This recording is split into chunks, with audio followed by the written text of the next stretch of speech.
Hey, this is Ben from 20mm. And what else should I do when it's getting hot outside and only cold in the basement? Do another unboxing for my followers. And today we are going to take a look at a very giant airplane, the Messerschmitt 321. It's even so big I can't show the box next to my head easily, so we will jump into it and I will show you two different versions, one from Italeri, one from Revell Italeri, and also some building stages. Stay tuned. Since someday I want to play a massive air landing, maybe in Africa or on another front, I ordered some of the biggest airplanes of Second World War, Messerschmitt Me 321 Gigant. It's a German glider. As you see, no engines at the airplane, but some rockets to help it starting.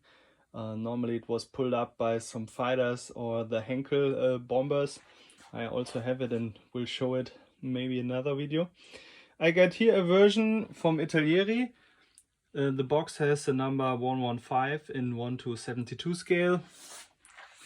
So the box is probably from the 80s or 90s. I bought it not for this price, oh, maybe even for that price, 25 euros on a used market as well. I got one edition, which is probably more or less the same airplane in a different box from Revell, B1 1:72 scale, and has the number H-2013. Both boxes are a little bit older, as I said.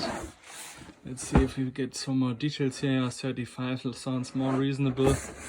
Nothing on the back, really a huge cartonnage. This one is quite smaller, half of the size. I'm wondering if it's exactly the same building. We will find out soon. Here, for example, is a Henkel bomber, the twin.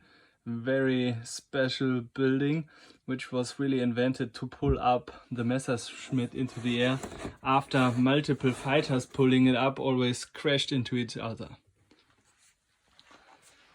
So let's prepare for opening it. So I just prepared it a little bit and opened the two boxes. The Revell version has a black-gray plastic. The Italeri one, interesting, has a very bright plastic. And I got different other building stages, which were also both Italeri sets, which also had the darker gray plastic. Let's see and compare the instructions a little bit. We see a huge difference.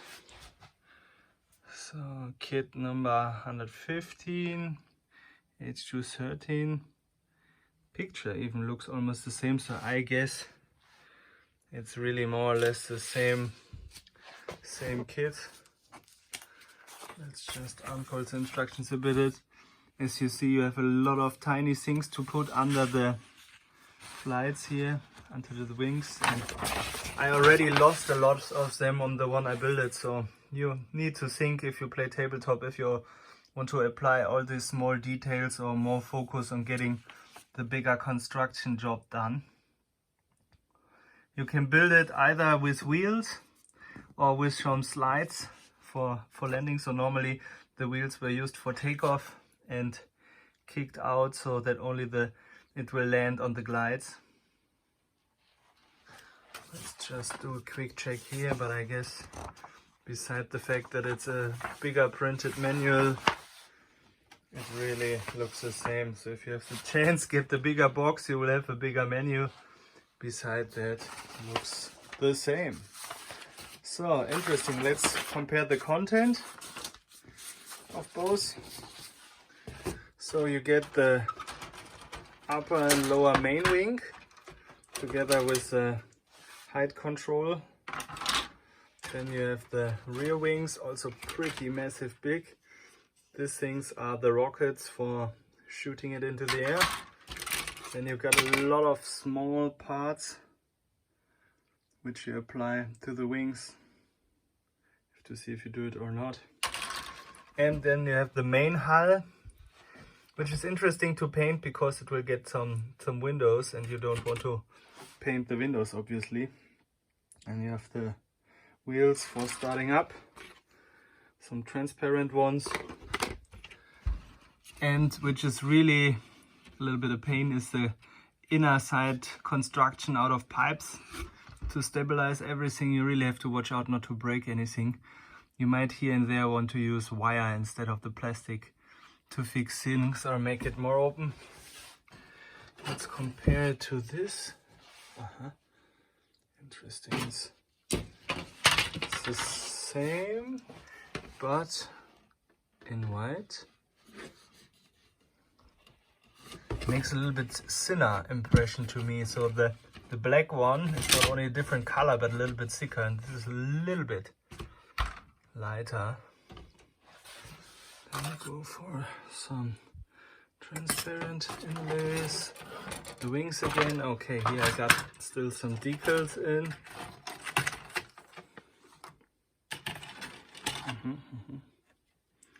Wings, even more parts. So really nice kit, I have to say. A lot of massive parts, and to give you an impression how it looks building it, I show you some pictures here of the versions I already did just in a second. So this is a very early stage build I did some time ago. I just prepared the main wings with a height adjustment. I think here I decided not to put all the details on so far. Still, I had some little visitors, some children crashing it a bit.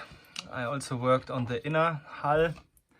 Tended to make a wooden floor bed, which should be the actual one to save some weight. And I went for the gliders here. What I did on both versions here, I used a wire to make the hull opening and closing, and I even used a magnet once on the larger one. So, and to make it a little bit more impressive, I have an almost finished one, sadly a little bit broken one, which I already painted. And here you see also in 1:72 scale the Stuka, and you can see how impressively big the Messerschmitt is here.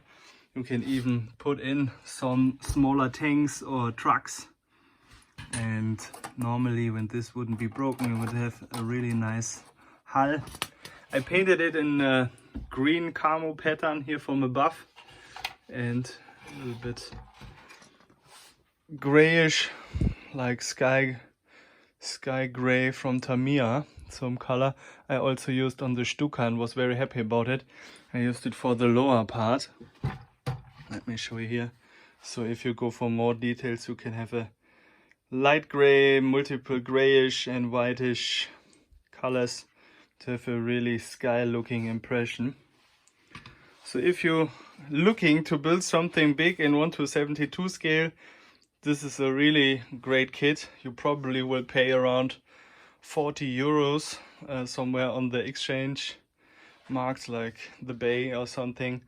I don't know if they actually sell it currently as a new package, but there are still some out there. You can look for it.